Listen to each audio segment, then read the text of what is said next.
Voilà, nous nous retrouvons jeudi soir 18h30 pour le cinquième épisode de Iron fait son blabla. Bienvenue tout le monde, merci de nous retrouver chaque jeudi soir pour participer à ces échanges. Alors, j'affiche la personne qui va nous rejoindre. Donc ce soir, nous retrouvons qui est co-animateur et cofondateur du podcast Dans la tête d'un coureur, que vous connaissez probablement. Salut Guillaume. Salut Sissi, ça va? Très bien et toi? Ouais, ça roule. Bon, j'étais en train d'annoncer ta venue. Yes. Du coup, voilà, présenter un petit peu qui tu es, cofondateur, co-animateur du podcast Dans la tête d'un coureur. Voilà, j'ai eu la chance de te rencontrer l'année dernière lors de l'UTMB. Puisque les rôles étaient inversés, pour le coup, c'est toi qui m'avais posé les questions. Donc là, je suis ravie du coup d'inverser les rôles. C'est nous qui allons te questionner. On a plein de questions à te poser, donc on est ravis. Merci de nous accorder du temps ce soir. Bah, ça me fait bizarre parce que c'est vrai que d'habitude, c'est moi qui pose les questions et c'est moi qui interviewe les personnes. Donc là, les rôles sont inversés. Je sais pas si tu m'entends bien ou si. C'est parfait. Ok. Je te vois très bien, je t'entends parfaitement, c'est impeccable. Bon, parce que c'est la première fois qu'on fait un live aussi avec Dans la tête d'un coureur. Donc, Ouais, non, c'est parfait.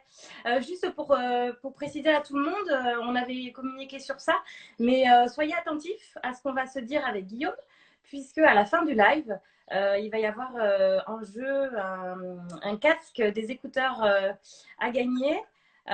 Voilà, l'idée c'est on vous posera une question sur ce qui s'est dit dans la discussion et la première personne qui trouve remportera le casque. Donc voilà.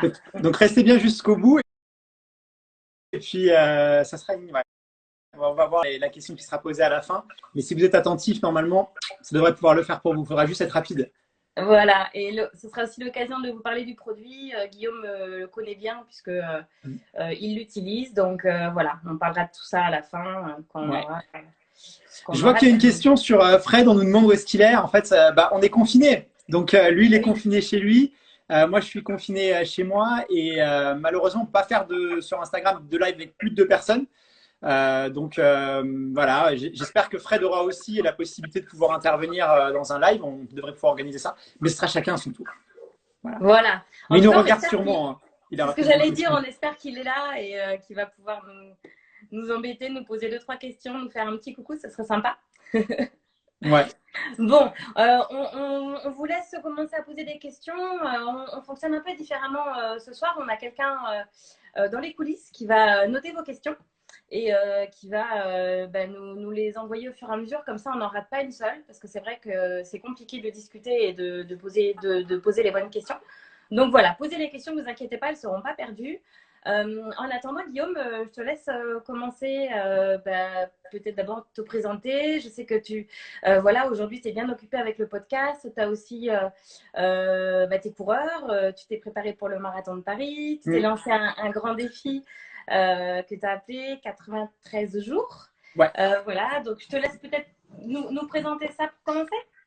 Ouais, alors moi je suis Guillaume, donc je suis co-animateur du podcast Dans la tête d'un coureur. Donc c'est un podcast qui parle de course à pied, qui est fait par des passionnés de course à pied pour des passionnés de course à pied.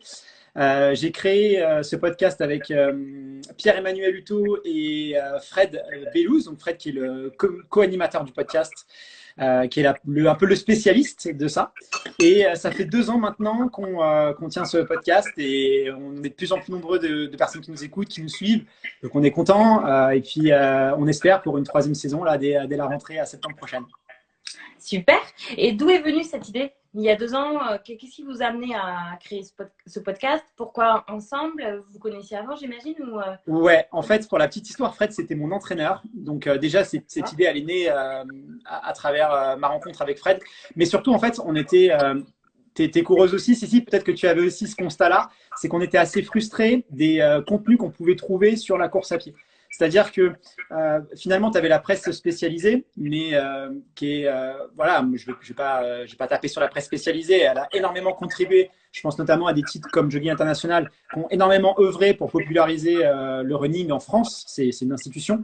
Mais au fil des années, avec l'arrivée du digital, c'est vrai qu'il fallait se réinventer, que c'était assez c'était un peu redondant, voilà, les sujets. C'était beaucoup sur du testing produit, beaucoup sur du plan d'entraînement, mais il y avait toute une partie qui était un peu ignorée, c'est-à-dire tout ce qui est vraiment qu'est-ce que ressent un athlète, la préparation mentale, qu'est-ce que ça engage quand on t'investit. Je sais que tu as couru sur l'UTMB, tu sais tous les sacrifices quand tu fais de l'ultra, Ouais. ce que ça peut engendrer. Ouais. Comment est-ce qu'on peut s'améliorer aussi? La nutrition, c'est très peu évoqué dans ces médias-là. Et donc, on était un petit peu frustrés. Alors, il y avait des chaînes YouTube, mais c'était un peu aussi, tu vois, les 10 techniques pour pas faire les machins. C'était un peu, voilà, assez, c'est les codes de YouTube, donc c'est normal. Donc, on se reconnaissait pas non plus dans ça. Ouais. Et on s'est dit, bah, si ça n'existe pas, autant le faire. Et donc, on s'est lancé, on s'est dit, allez, on va le faire. Et Fred, parce que Fred, c'est un entraîneur qui a une vision qui est assez proche de la mienne D'accord. et qui a cette capacité de toujours remettre en question ses connaissances, ce qui n'est pas donné à tout le monde, parce que souvent, une fois que tu as été formé, que tu as un peu d'expérience, tu te dis, ça y est, je ne vais pas dire je sais tout, mais finalement, ça roule et voilà. Et Fred, lui, a cette capacité de pouvoir toujours, tu vois, rechallenger ses compétences. Moi, ça fait 5 ans maintenant, un peu moins de 5 ans qu'il me coach. Et chaque D'accord. année, ses plans d'entraînement sont différents, les séances sont jamais les mêmes, c'est toujours réadapté, parce qu'il essaye des choses, il voit ce qui marche, donc ça, c'est génial. Et cette vision, moi, que j'aime, qui est évolutif de l'entraînement. Très bien. Moi, j'aurais plein de questions à te poser, mais malheureusement, enfin, ou heureusement, je vais laisser les internautes réagir. On a déjà des questions qui arrivent, notamment une question de Lolo qui demande si tu penses refaire le challenge 93 jours végétarien pour ta prochaine préparation. Du coup, C'est une bonne puisque question. ouais, C'est une bonne question parce que je me la suis posée aussi. peut-être, Ça juste, peut-être tu peux représenter ton défi, parce qu'il y en a peut-être qui connaissent pas, peut-être replacer un peu dans le contexte. Ouais, je sais pas s'il y a dans les spectateurs du live, s'il y a des gens qui ont suivi 93 jours, parce que voilà.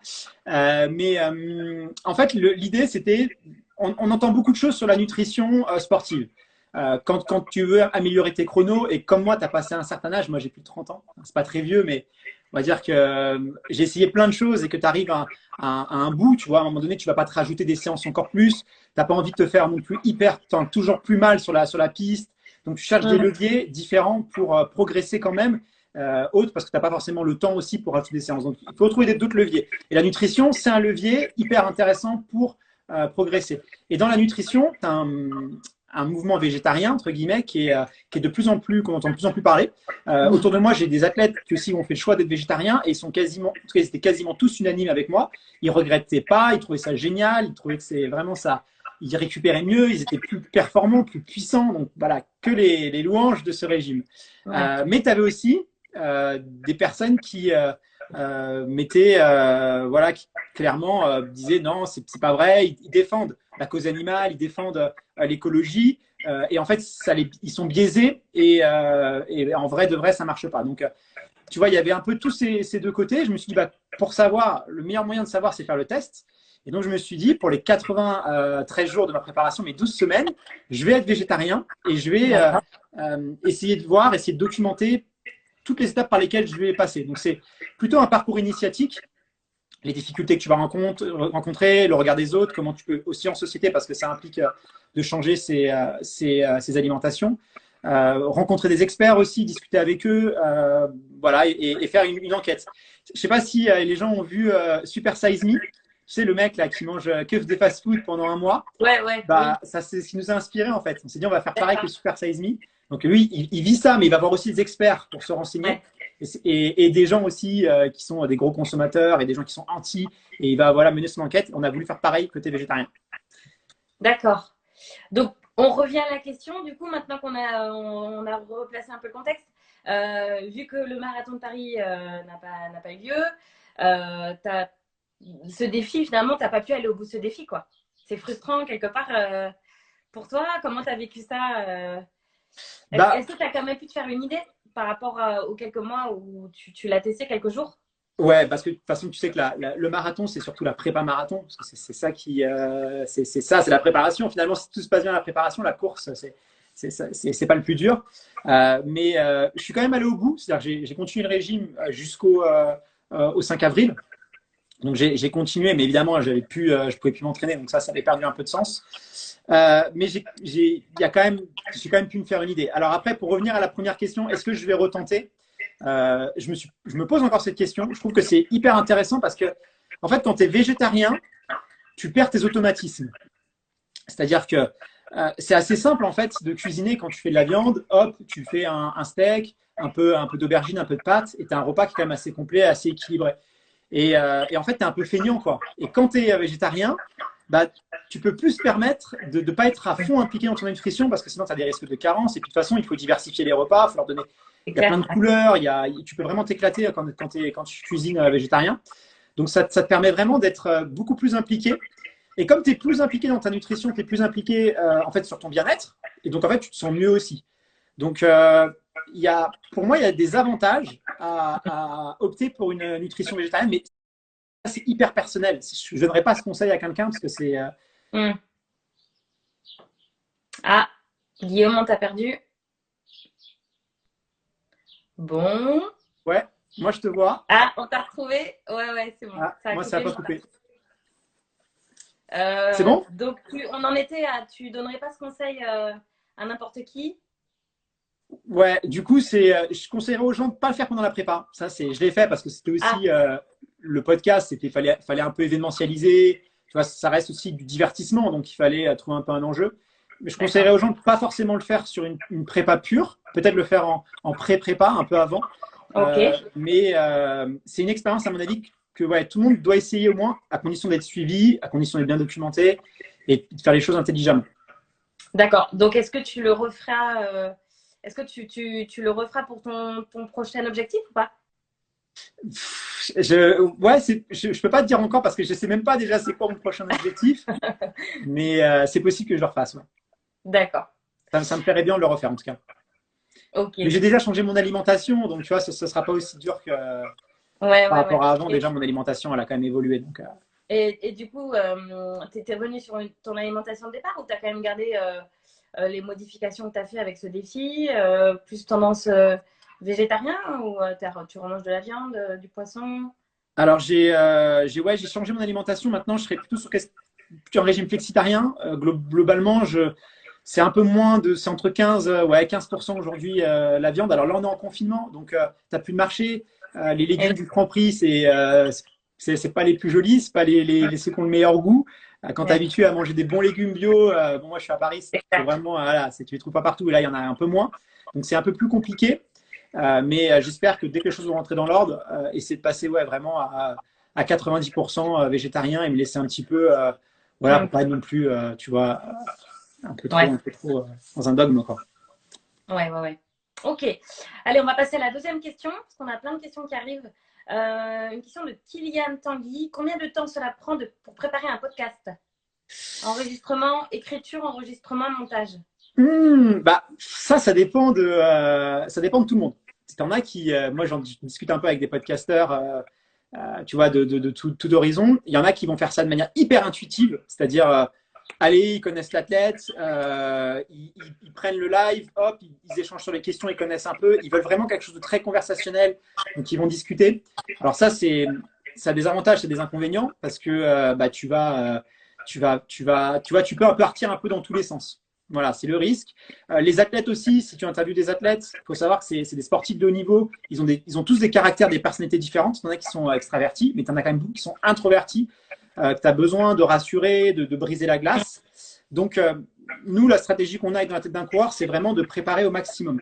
Parce que sinon, tu as une interview un peu comme sur le journal de 20 heures de TF1, tu sais, quand tu fais la promo, où le mec s'est pas Ouais, vraiment intéressé au gars, il pose des questions, mais tu sais, tu vois, c'est ce qu'on voit souvent, même quand tu vas sur Stade 2 et que tu vois un athlète de l'équipe de France qui passe, tu vois, à la Villény, il a eu le droit, ou d'autres demi-fondeurs, les journalistes ne connaissent pas du tout la course à pied, donc c'est vrai que ouais, c'est souvent, tu vois, ah, c'est très dur hein, ce que vous faites, hein, vraiment, racontez-nous, tu vois, ils les mettent sur un piédestal et ils les humanisent pas, justement, ils les mettent sur un peu en position de surhomme. Et nous, on voulait pas ça, on voulait justement les humaniser au maximum montrer que bah, eux aussi, des fois, quand il pleut, ils n'ont pas envie de courir.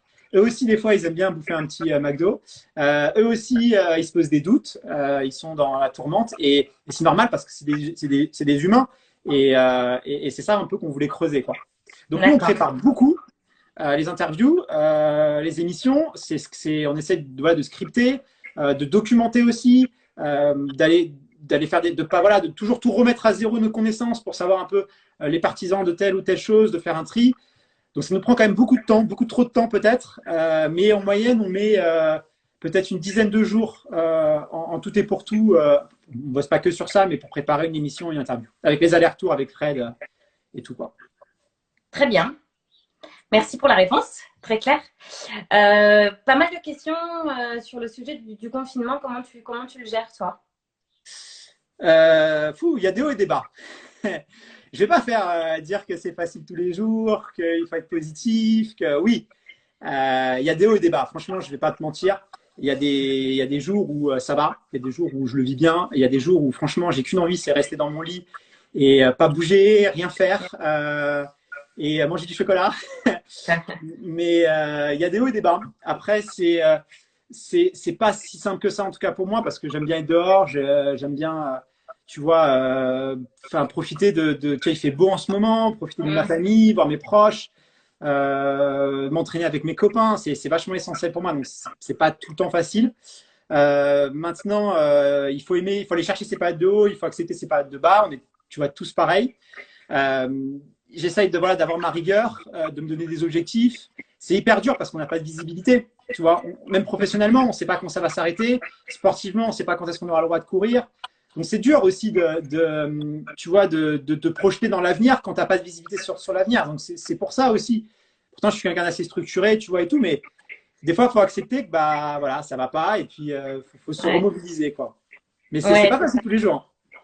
Après, niveau activité physique, tu as réussi à garder un bon rythme.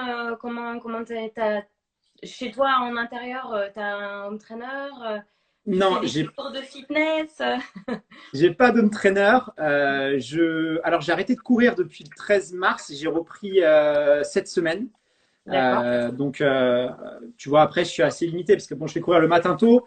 Je ne dois courir que sur 1 kilomètre, donc c'est quand même vite un hamster. En plus, moi, Ouais. je suis quand même en milieu urbain, donc tu vois, il faut vraiment être vigilant parce que ça, derrière, s'il y a des coureurs qui nous écoutent, il faut vraiment qu'on montre le bon exemple. Mm. Il y a eu beaucoup de stigmatisation sur les coureurs. Je sais Ouais. pas, il y a eu des articles méchants, vraiment. Ouais, ouais. Je Des suis d'accord. caricatures méchants où tu as vu des trucs qui étaient vraiment qui Mm. n'étaient pas très sympas pour les coureurs. Donc, voilà, faut on prend un peu sur nous. C'est pas ça nous blesse parce que c'est notre passion et que voilà, nous on a eu des témoignages, des gens qui nous ont écrit dans la tête d'un coureur, qui se sont fait insulter. Ouais. Moi, il y a un motard qui a voulu me pousser, tu vois, des choses qui m'étaient jamais arrivées, quoi. Donc, on doit prendre sur nous, on doit montrer le bon exemple. C'est à nous de nous pousser quand il y a des gens qui marchent, c'est à nous de faire attention quand il y a des gens qui prennent leur chien, de montrer vraiment qu'on respecte les choses. Donc, et voilà, il faut aussi trouver des parcours qui soient adaptés à ça, c'est-à-dire avec des routes où je peux me décaler et tout. Donc, ça, je suis assez vigilant, mais tu vois, tu limites la casse. Faut pas mentir aux gens. On ne va pas conserver un niveau comme j'avais avant de mon marathon de Paris. Je limite la casse. Beaucoup de muscu, abdos, pompe, gainage. Alors, je suis un pro maintenant. Je tiens 2 minutes 30 la planche, tu vois, je suis content. Waouh, c'est Euh, bien. ouais, donc ça, c'est bien. Après, voilà, je fais ça, j'essaye 5 fois par semaine. Les D'accord. jours où j'ai pas envie, je le fais pas. Tu vois, voilà, si j'ai pas envie, je me force pas. Mm. Et je me dis, j'essaie juste de le faire 5 fois par semaine. Et puis, je me D'accord. laisse 2 jours un peu moins bien. Voilà. Ok. Voilà. Après, comme tu dis, on n'est plus en préparation, là, on est en entretien de forme. Donc, il faut relativiser et puis se dire que voilà, l'idée, c'est de continuer à. Et est-ce que tu as une idée sur des conseils éventuellement sur ça? Est-ce que c'est un sujet sur lequel tu t'es penché ou même à travers des podcasts Ouais, alors éventuellement. l'entraînement à jeun, pour moi, c'est un désavantage, mais c'est pas forcément ce qu'on croit. Voilà. Ça fait pas perdre plus de poids. Toutes les études aujourd'hui ont montré que c'était une croyance et que voilà, ça ne fait pas perdre forcément plus de poids. C'est intéressant parce que quand même, si vraiment la veille, tu as fait attention à ce que tu mangeais, tu vas pouvoir quand même travailler sur tes réserves glucidiques, c'est intéressant. Après, tu vois, moi qui fais du marathon, bon, voilà, c'est pas. Tu as d'autres leviers plus intéressants pour travailler ça, mais c'est surtout un gain de temps parce que quand tu t'entraînes le matin, Mm. t'as pas à déjeuner. Et surtout, s'entraîner à jeun, c'est bien parce que s'entraîner en ayant le ventre plein, c'est pas bien. Tu vois, donc c'est surtout Ouais. ça l'avantage. C'est-à-dire rien de Par pire. contre, je te coupe 2 secondes, tu dis t'as pas à déjeuner, mais tu déjeunes en rentrant de ta séance quand même. Oui, mais t'as pas à déjeuner. En fait, Assure-moi. t'as pas à déjeuner le matin si tu te lèves tôt. Tu vois, je vais pas déjeuner et attendre 2 heures pour pouvoir aller courir. Tu vois. Ah, ok. Parce que sinon, en soi, le déjeuner que tu fais pas avant, tu le fais après. Donc le temps, c'est le Voilà. même. Oui, Tu mais en fait, gagnes j'ai vraiment pas. pas. Si tu veux, je vais pas courir le ventre plein. Oui, C'est mais un je veux dire, avantage. tu dis que tu gagnes de temps sur le petit déjeuner, pas vraiment, parce que au lieu de le faire avant, tu le fais après. Oui, mais par contre, je me réveille plus tard, du coup. Je me réveille plus tard. Parce que sinon, je devrais me lever à 6h. Tu vois, là, je me réveille à 6h30 le matin. Et à 7h, je suis dehors en train de courir. Si je déjeunais, il faudrait que je laisse au moins 45 minutes minimum. Ah, ok, si tu déjeunes avant de courir, Mm. ok, et que tu es obligé de. Je comprends. Ouais, donc voilà, c'est intéressant. Après, bon, les fringales et tout, ça peut être. Moi, je le faisais beaucoup avant parce que je pensais que c'était vraiment une bonne chose. Et j'ai vu quelques fois les étoiles. J'ai fait 2, 3 séances, ça s'est Ouais. un peu mal passé. Donc, on a le droit de ravitailler en course à pied. C'est ce que j'explique aux gens. D'accord. On peut ravitailler. On a le droit. Donc, si on n'avait pas le droit, j'aurais pas ce discours-là. Si je fallait courir 5 km, peut-être que là, je travaillerais. Mais on a le droit de ravitailler. Donc, Ouais, on va pas s'imposer une contrainte en plus. Tu vois. ouais, ouais. Après, ceux qui font l'autosuffisance, des choses comme ça, je peux comprendre.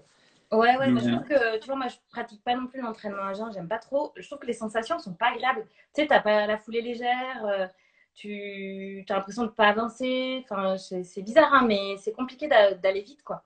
À jeun, on est, ah, on tu peux est. pas hein, aller vite, tu peux Ouais, pas. Hein. C'est sûr que ouais, ouais, ouais. c'est chaud. Mais du coup, je trouve qu'il y a moins de plaisir. Le plaisir, il est Ouais. après. Mm. Quand tu rentres et que tu te fais un bon petit déjeuner, que tu es content, tu vois, tu as une bonne sensation. Mais le pendant, il est moins agréable, je trouve. Moi, je prends juste un café avec un peu de miel, donc c'est pas vraiment à jeun parce que je mets du sucre. Ça me Ah permet ouais, quand même de tenir, tu vois. Mais c'est pas, je déjeune pas vraiment, quoi, en tout cas. d'accord. Ok, une question de Manu. Salut Manu, le boss d'Iron qui nous suit. Alors, il demande, donc tu as commencé par la piste, tu te mets des défis sur la route. Est-ce qu'un jour tu vas passer sur le trail? Et éventuellement, est-ce que le triathlon pourrait te tenter? Ah, ça, c'est une bonne question. Alors, le trail, j'en ai déjà fait un. Ça s'est très mal passé. Enfin, très mal Ah, passé, c'est c'était lequel? super. Bah, en fait, j'étais pas très bien entraîné pour. En fait, je fais pas de côte, déjà. Et les côtes, il n'y a pas miracle. Hein. Si tu fais pas de côte, tu travailles Ah pas les ouais? côtes, t'as beau être très rapide en course à pied, même sur marathon, être très rapide sur le plat. Je veux dire, tu vas pas devenir un expert en côte, à moins que tu aies des Non. quadrilles, que tu aies fait beaucoup de foot ou encore ce genre de choses. Mais c'est voilà, ça se travaille, hein, ça c'est inévitable.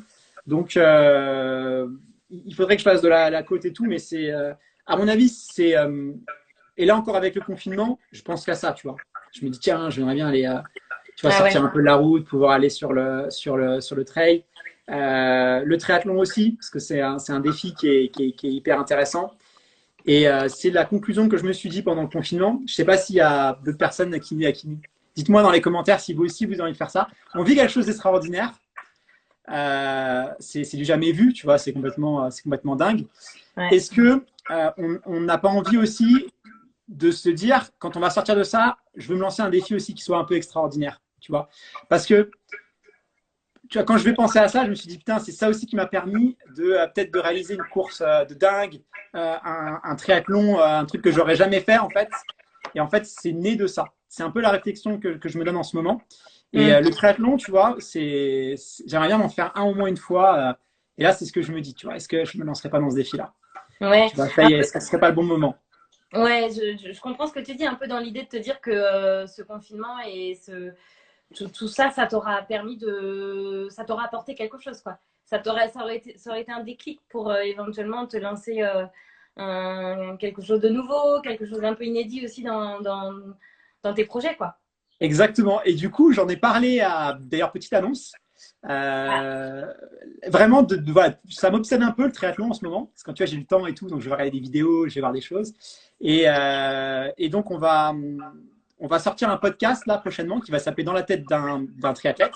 Donc, d'accord. j'en ai parlé à Pierre-Emmanuel qui est producteur de Sunday Night Productions. Donc, Sunday Night Productions, c'est la boîte de prod qui produit Dans la tête d'un coureur. Et D'accord. donc, on va lancer un podcast qui va s'appeler Dans la tête d'un triathlète. J'en dis pas tout, mais vous allez voir parce que je vais être accompagné avec quelqu'un enfin, pour moi, qui est vraiment parfait pour mon défi. Et on va s'intéresser un peu au parcours initiatique du triathlon. D'accord. C'est pas évident hein, quand tu es débutant. Le triathlon, c'est assez codé. C'est aussi un cercle d'initiés qui est, je vais pas dire qui est fermé, mais qui est pas forcément le plus accessible quand tu connais pas. Tu as plein de contraintes. Tu as le vélo, tu as la mécanique, tu as l'emploi du temps, tu as aussi la gestion du temps. Comment je veux dire, tu as énormément de contraintes. C'est hyper dur. Et en fait, moi, j'y arrivais pas. Et je me suis dit, bah attends, si moi je galère pour m'initier à ça, forcément d'autres gens doivent galérer.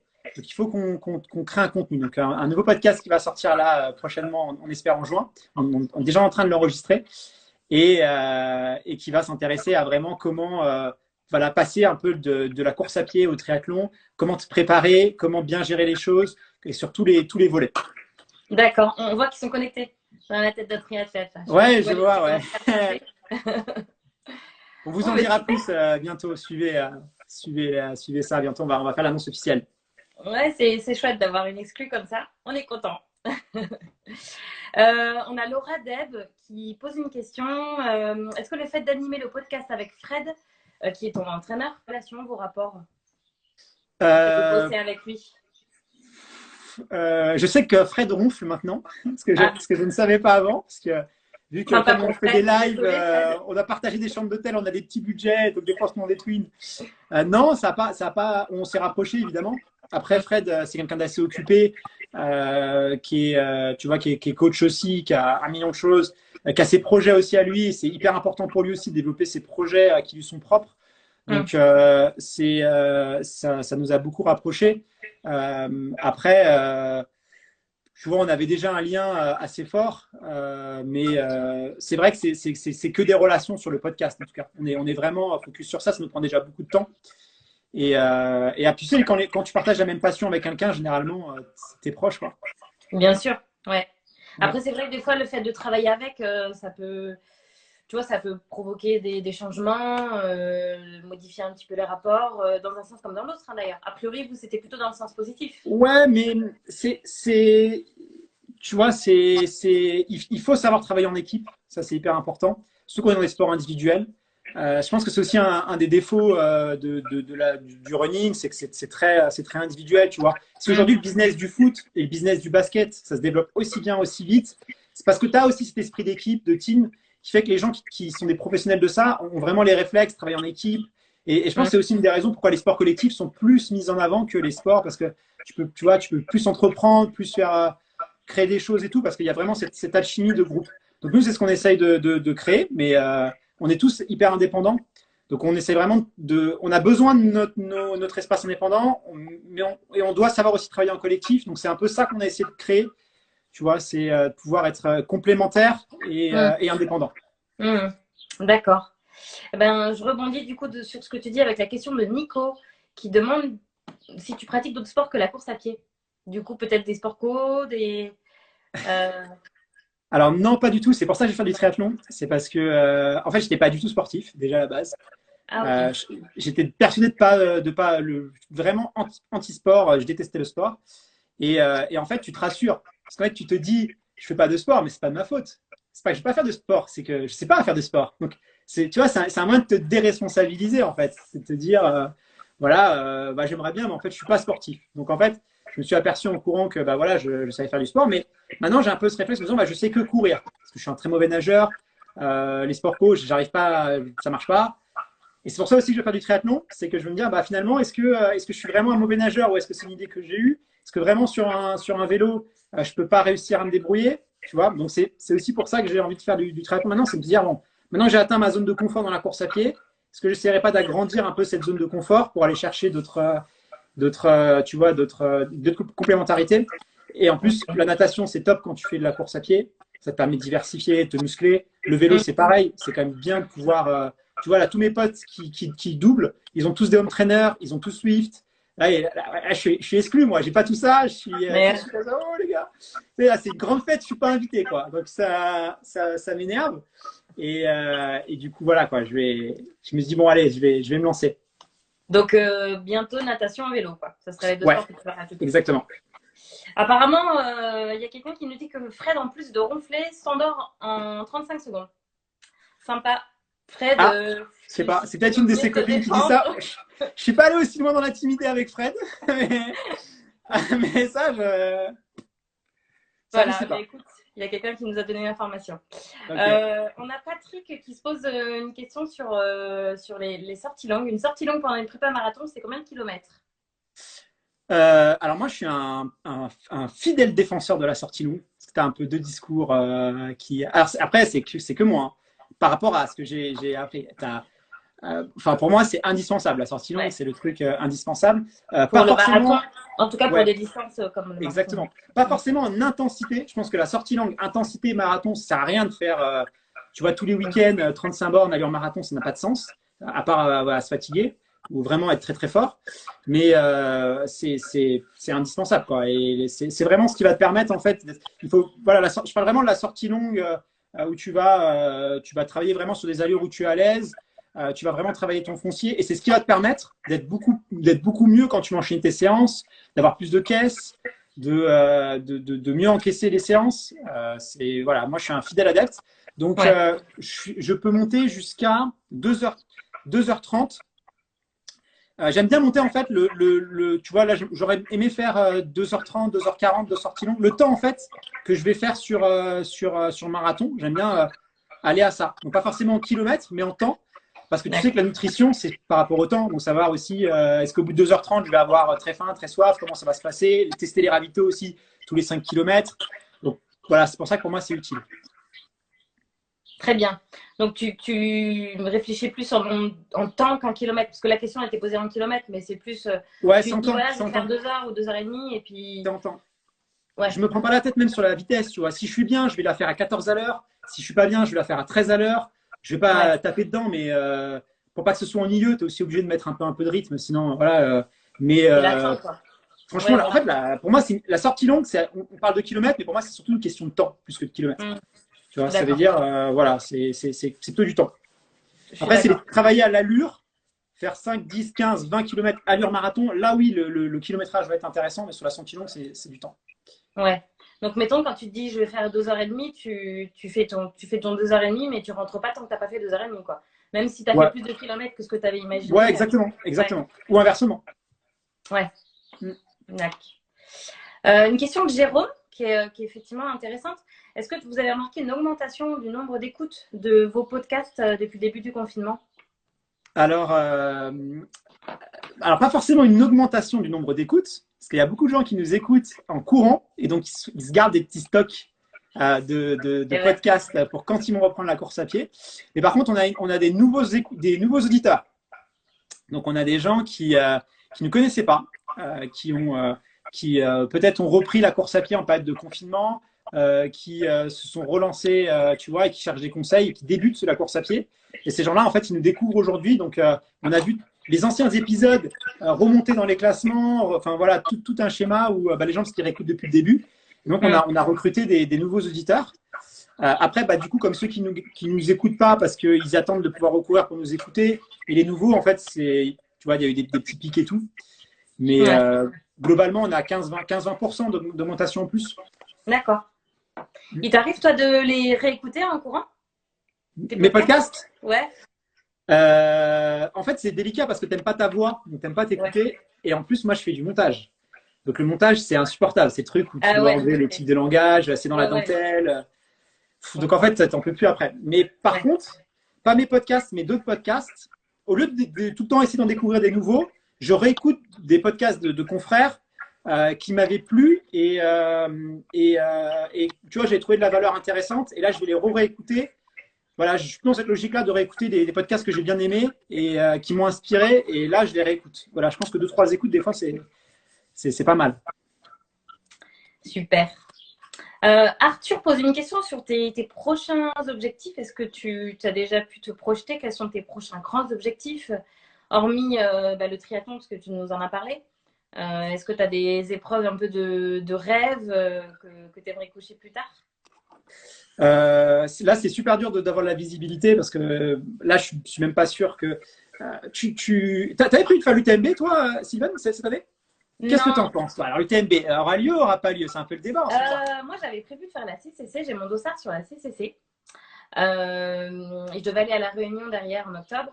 C'est pour ça que j'ai préféré faire la CCC que l'UTMB. Les deux sont un peu compliqués à enchaîner, hein, l'UTMB Ouais, si tu m'étonnes. et Diag. Moi, je suis un peu sceptique quand même. Enfin, ça me paraît compliqué. Autant de nationalités différentes, autant de monde rassemblé, 3 pays traversés. Enfin, tu te dis comment ça peut être organisé, quoi.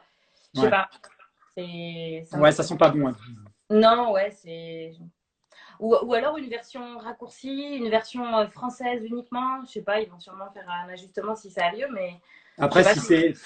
Honnêtement, c'est tellement dur d'avoir c'est tellement dur d'avoir un dossard. Il y a des gens qui s'entraînent, qui se préparent depuis des années et qui veulent avoir leur vraie expérience, tu vois, qui veulent pas une expérience un peu pipée de l'UTMB.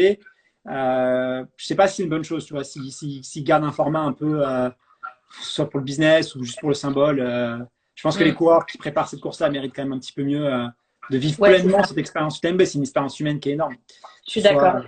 tu vois, Ouais. donc on verra. Mais du coup, c'est dur de se projeter. Je pense qu'on a arrêté sur la saison des crosses. Donc pour les ciels pistards ou des athlètes qui nous écoutent sur la saison des crosses, peut-être qu'on va reprendre sur la saison des crosses, donc en janvier, on va savoir. Pour l'instant, c'est des objectifs vraiment à long terme que je me donne. C'est-à-dire vraiment, là, quasiment, je vais jusque voilà, en juin prochain, donc vraiment quasiment à un an. Et un grand défi. C'est pour ça que je te parlais du triathlon. C'est aussi D'accord. pouvoir se dire, là, je vais avoir du temps, il va faire beau, je vais pouvoir faire du vélo, je vais pouvoir prendre mon temps. Comment je veux allouer ce temps de manière efficace? Le triathlon, why not, tu vois. Et puis en plus, tu as le Garmin Triathlon Paris, je crois que c'est au mois de juin, ou tu as d'autres triathlons l'été. Ça peut coller. Donc on Ça verra. marche. Après, on verra après si je mets des petits 10 km, des semis. Ouais, ouais. Ouais, après, j'imagine que tous, quand on pourra reprendre, on va ajuster aussi nos objectifs en fonction des tas de forme. C'est compliqué là de se projeter, sachant qu'on ne peut pas s'entraîner normalement. Euh, et puis, ce qui est aussi, ce qui va être compliqué à gérer, c'est gérer les blessures à la reprise, parce que c'est vrai qu'on va peut-être Ah, mais avoir c'est clair, tendance à. Eh ouais, il va y avoir, c'est ça va être clair. compliqué. C'est clair que ça va être ça va être un sujet. Hein. Ça, les paillostites, ça va être dans tous les sens. Ouais. Hein. Ça va. Il y a Mathieu qui justement demande quel est ton avis sur une perspective de reprise des compétitions en septembre. On vient un petit peu d'en parler. Euh, Hmm. En fait, tu peux pas dire parce que mais imagine demain le virus il s'arrête comme ça, tu vois, le coronavirus, le STRAS en 2008, je crois, il s'est arrêté quasiment du jour au lendemain, qui avait lieu le premier coronavirus, c'est le deuxième celui-là, qui n'était pas le même, mais voilà, il s'est arrêté du jour au lendemain. Est-ce que cet été ça va s'arrêter, ça va continuer, ça va dépendre de tellement de choses en fait, parce que mm, le problème c'est que tu vois, là, on déconfine, mais si dans un mois, les hôpitaux, on va être reconfinés encore. Et en fait, c'est un cercle vicieux parce que on termine ça, il faut que tout le monde, enfin, qu'on soit immunisé. Pour que tout le monde soit immunisé, il faut que tout le monde soit malade. Donc, il faut déconfiner, reconfiner, déconfiner, reconfiner, si on n'a pas de vaccin. Donc, globalement, c'est quand même, tu vois, sur septembre, moi, je suis ouais. un peu sceptique, sauf si on a un vaccin ou si ça s'arrête. Sinon, à mon avis, et vu les déclarations de notre très cher ministre des Sports qui a dit que la course à pied, c'était pas la priorité, voilà, C'est c'est pas très rassurant tout ça. ouais. Cette année, ouais, je pense qu'il faut peut-être se dire que qu'on n'aura peut-être pas de dossard. Ça, c'est sûr. Ok. Est-ce que une question sur éventuellement d'autres podcasts, justement, on parlait des autres podcasts que tu écoutes de temps en temps. Peux nous en conseiller quelques-uns Ouais, lesquels bien tu écoutes, sûr. toi? Alors, course à pied, running. Plutôt, ouais, orienté sport quand même. On va rester dans la thématique. Peut-être pas Alors, forcément uniquement course à pied, mais sport en général. alors, bah, il y en a de plus en plus déjà. Je suis content. Il y a Let's Trail là qui est un podcast qui est passé dessus d'ailleurs, je crois, qui est plutôt pas Ouais. mal avec des témoignages intéressants où il prend le temps vraiment d'aller dans l'histoire des personnes. Donc ça, je recommande chaudement en fonction des athlètes qui passent. Si ça vous inspire, n'hésitez pas à aller écouter. 50 nuances de sport. Alors là, c'est très différent de ce que nous on fait dans la tête d'un coureur. C'est beaucoup plus sur l'émotionnel, beaucoup plus sur l'humain. Il y a des épisodes, j'ai adoré, franchement. Il y a un épisode avec Émilie, je crois, vraiment qui m'a touché, que j'ai trouvé top, que j'ai partagé. Donc franchement, allez l'écouter parce que c'est des témoignages qui font du bien à entendre. Je parle aussi pas mal de Nakam, qui est un podcast voilà, qui aussi rentre dans le fond sur le sportif connecté. Alors moi, je suis pas du tout high-tech et c'est assez intéressant parce que voilà, ils vont dans le fond, c'est des passionnés aussi. Il y a aussi Kilomètre 42, Bertrand aussi, qui a documenté pas mal son marathon, donc aussi très incarné. Lui, il racontait un peu ses péripéties. J'aimais bien écouter aussi de temps en temps quand je préparais mon marathon, d'avoir des témoignages d'autres coureurs, ça rassure. Championne du monde, voilà, avec Cléo aussi, qui fait un travail fabuleux. Je suis désolé, j'ai dû en oublier quelques-uns, Non, mais voilà, après, il y a la l'idée, c'est matière. voilà, d'avoir les principaux. Après, c'est sûr que Ouais, c'est quelque chose qui est amené à se développer encore plus, tu penses? évidemment, évidemment, c'est Ouais. sûr. C'est sûr, parce que tu vois, sincèrement, le podcast, c'est top parce que tu peux être actif. Et rien que pour ça, c'est génial. Tu peux faire ton sport, ton entraîneur, courir en écoutant un Mm. podcast. C'est tellement, tellement, tellement. On manque tellement de temps. Et il y a tellement de médias aussi qui nous tirent un peu vers le bas. Je pense notamment à YouTube. Tu vas regarder une vidéo super et tu vas finir avec une vidéo de chat et tu vas perdre 2 heures de ta journée sur une vidéo de chat. Et en fait, c'est chiant parce que YouTube, moi, c'est un peu le lien que j'ai avec ça. C'est que tu vois, je trouve que ça te fait procrastiner, c'est insupportable. Ouais. Et en fait, comment j'ai écouté des podcasts, comment j'ai eu envie de faire un podcast aussi, c'est parce que il y a un moment donné, je bossais beaucoup et j'ai supprimé toutes les distractions parce que je fallait que je m'entraîne et que dans mon travail, j'avais vraiment 2 mois où je devais être hyper focus. Et la seule chose que j'ai gardée, c'est le podcast. J'ai coupé Instagram, j'ai coupé les réseaux sociaux, j'ai coupé YouTube. Et le podcast, c'est la seule chose que j'ai gardée parce qu'en fait, je pouvais travailler en même temps. Et en plus, il y avait beaucoup de valeurs. J'apprenais pas mal de trucs sur l'entrepreneuriat, ce genre de choses. Et c'est vraiment un média qui me tirait vers le haut. Et donc, c'est pour ça que je pense que ça explose le podcast. C'est un média qui apporte beaucoup de valeur, tu vois.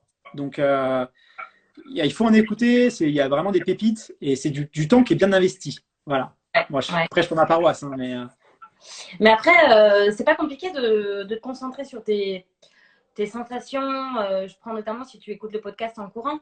Ça fausse pas la foulée, tu vois, le rythme. Tu vois, il y en a beaucoup qui ont du mal à écouter de la musique à cause de ça. Le podcast, je trouve que c'est encore pire parce que tu vois, tu es quand même concentré sur les propos, sur ce qui se dit. Du coup, est-ce que tu n'en oublies pas un peu ton bah, entourage? alors un podcast qui est bien fait normalement, il y a du rythme, ça relance, ça reformule. Donc ça, voilà. Nous, on construit vraiment notre podcast en se disant les gens vont peut-être nous écouter en faisant du sport. Donc il faut que, même s'ils lâchent à un moment donné, il faut que quand ils nous réécoutent, s'ils reprennent 10 minutes après, il faut qu'ils puissent quand même reprendre le fil. Donc ça, c'est important. Nous, on réfléchit vachement à ça. Donc voilà, ça, si c'est bien fait, normalement, ça peut tenir. Ensuite, je vais pas l'écouter quand je fais du fractionné, je vais pas l'écouter quand je fais des sorties longues. Mais quand je dois D'accord. faire 1 heure le matin à 6h30, j'ai pas Hum. envie d'y aller, que je suis à la sensation, ça veut dire je peux faire mon footing à 11, à 10, à 12, on s'en fout, c'est vraiment que de la sensation. Qui fait froid, je t'assure qu'un podcast, c'est réconfortant, quoi. Donc voilà, c'est mon compagnon idéal pour les petits footings comme ça, à la cool. Enfin, j'adore, quoi. Moi, des fois, ça me motive.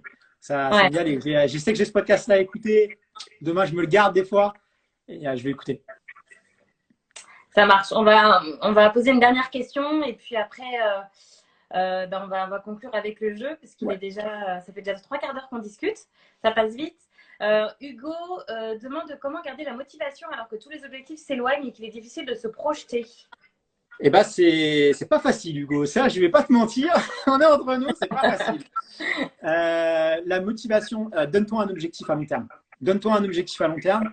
Rechallenge-toi. Travaille sur tes faiblesses. Donne-toi du temps. Hum. Et organise ta reprise. Vraiment.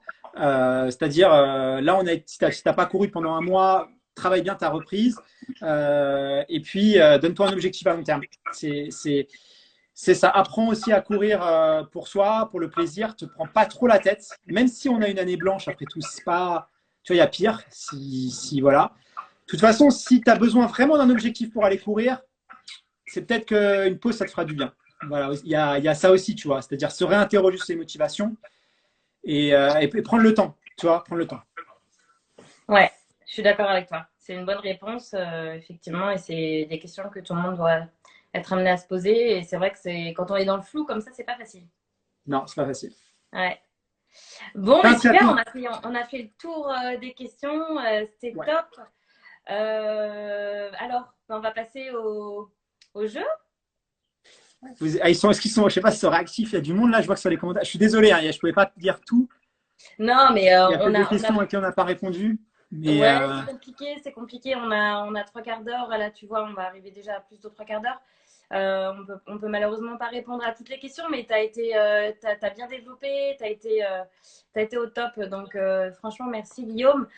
Donc, la question qu'on m'a posée pour faire gagner les écouteurs, c'est quelle est la société, le nom de la société qui produit le podcast Dans la tête d'un coureur. Guillaume l'a mentionné dans une réponse. Donc, le premier qui répond a remporté les écouteurs Aftershocks. Attention, ah, suspense. je ne vois pas de bonne réponse pour l'instant. Hein. Ah, non, c'est pas tout à fait ça. Non, non plus, on l'a toujours pas. Je l'ai lu là, je l'ai lu. Je l'ai lu, il y en a un. Non. Alors, moi, je l'ai pas eu. Hein. Qui? Moi, j'ai un Jérémy Ma. Pour moi, c'est le premier qui l'a eu. Eh ben, je l'ai pas vu passer, mais je te fais confiance. Ouais. Bon, Alors, ben, Jérémy, félicitations. Tu as donc on remporté. vérifiera quand même. Hop. Tu as donc remporté le casque Aftershocks. Des écouteurs. Guillaume, tu nous en parles un petit peu parce que je crois que c'est un produit que tu utilises. Ouais. C'est un produit. Alors, c'est un produit qui me tient à cœur parce que, en fait, quand j'ai fait ma prépa marathon, je me suis rendu compte que j'écoutais beaucoup de podcasts, je courais beaucoup, mais je me suis rendu compte aussi à quel point c'était dangereux de courir. Zatopek, un magazine sur la course à pied, a donné une statistique 78% des accidents de coureurs, donc percutés par des voitures, les coureurs avaient des écouteurs. Donc, c'est pas anodin, c'est très dangereux. Je pense que tous ceux qui courent se sont déjà fait une ou deux frayeurs. Et donc, alors là, je ne les ai pas parce qu'ils sont restés chez mes parents, malheureusement, donc je ne peux pas vous les montrer. Mais je vais vous montrer à quoi ça ressemble. En fait, c'est des écouteurs intra-auriculaires. Donc, hop, je vais même aller sur la page tu vois, de Iron. Parce que, Ouais, j'allais dire, du coup, ils sont en vente effectivement sur le site d'Iron. hop, Si vous voulez aller c'est voir. ceux-là. C'est des écouteurs intra-auriculaires. Donc, l'avantage, c'est que vous n'avez pas les tympans qui sont obstrués par quelque chose. Donc, en fait, ça va être mis ici. La qualité, elle est exceptionnelle. Enfin, vous avez un podcast, ça change rien du tout.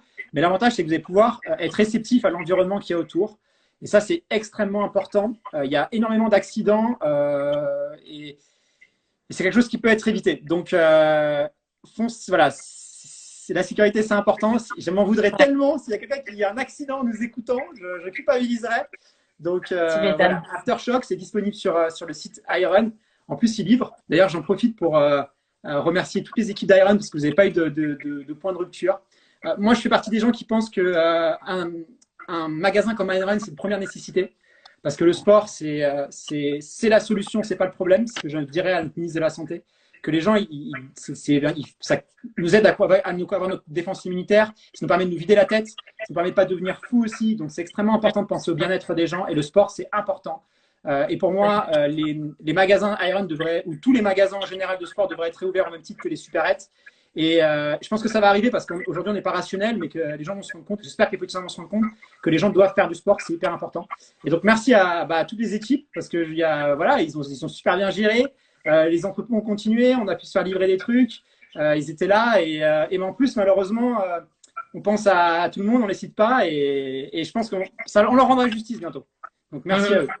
C'est gentil Guillaume. En plus, il y a Manu qui nous écoute et il y a pas mal de monde d'Iron qui regarde Ouais, merci le live. infiniment, vraiment. C'est super important qu'on puisse pouvoir encore courir et de nous accompagner dans ça.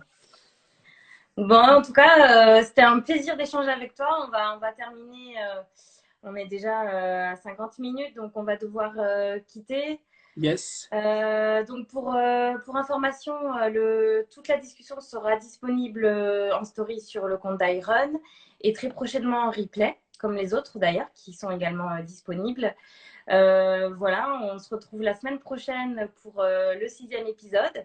Et puis Guillaume, écoute, on va continuer attentivement à suivre dans la tête d'un coureur. J'imagine que vous avez déjà planifié les prochains podcasts D'ailleurs, comment vous vous organisez pour la suite Ouais, prochain podcast avec Mage en Mouvement, ça sort lundi. Écoutez-le, c'est une pépite.